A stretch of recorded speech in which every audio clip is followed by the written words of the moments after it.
नागपुर के सकरदरा police थाना अंतर्गत बीडीपेट परिसर में मात्र 2400 रुपए के विवाद में अपराधी ने अपने ही साथी की हत्या कर दी। इस घटना की शिकायत मिलने के बाद पुलिस ने आरोपी को गिरफ्तार किया है और आगे की जांच कर रही है। पुलिस से मिली जानकारी के अनुसार मृतक गौरव रामकृष्ण बोरकर था, जिसकी हत्या उसी के दोस्त नागेश रमेश टेकाम ने की थी। ये दोनों ही पुरानी बीडीपेट परिसर में रहते हैं और दोनों का आपराधिक रिकॉर्ड है। गौरव ने नागेश को 2400 रुपए उधार दिए थे, जिसे वह वापस मांग रहा था। रुपए वापस नहीं देने से दोनों के बीच विवाद चल रहा था। कुछ ही दिन पहले गौरव ने नागेश को चाटा मार दिया था। इससे नागेश उससे नाराज चल रहा था। बुधवार की रात गौरव ने उसे रुपए लौटाने को कहा था, परंतु नागेश थप्पड़ मारने का हवाला देते हुए गौरव से विवाद करने लगा। उसने राफ्टर से सिर पर वार कर गौरव को गंभीर रूप से जख्मी कर दिया। गौरव को उसके मित्र अभिषेक चौधरी तथा अन्य साथियों ने मेडिकल पहुंचाया, जहां इलाज के दौरान उसकी मौत हो गई। पुलिस ने हत्या के तहत मामला दर्ज कर आरोपी नागेश को गिरफ्तार किया है और आगे की जांच कर रही है।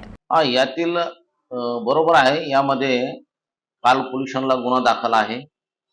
यामधील जो फिर्यादी आहे अभिषेक संतोषराव चौधरी हे दिनांक 21/8/2024 रोजी पोलीस स्टेशनला येऊन यांनी तक्रार दिलेली आहे।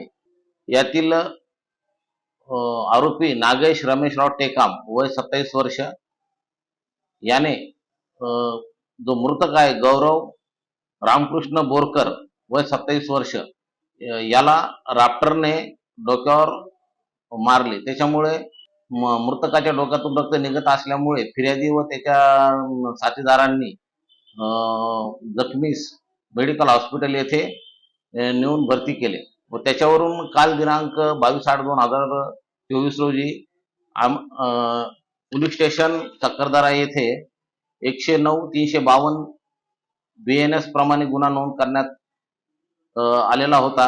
आम्ही त्याच्याकडे चौकशी केली असता त्यांनी सांगितले की जो मृतक आणि आरोपी यांच्यामध्ये पैशाच्या उधारीच्या कारणावरून त्यांच्यामध्ये वाद झाले होते आणि त्या वादातून सदरची घटना घडलेली आहे आणि आम्ही पुढील सविस्तर तपास करत आहोत। हो, या दोन्ही आरोपीची पार्श्वभूमी गुन्हेगारी स्वरूपाची आहे। तर दोन्ही आरोपी आणि जखमीवर गुन्हे दाखल आहेत।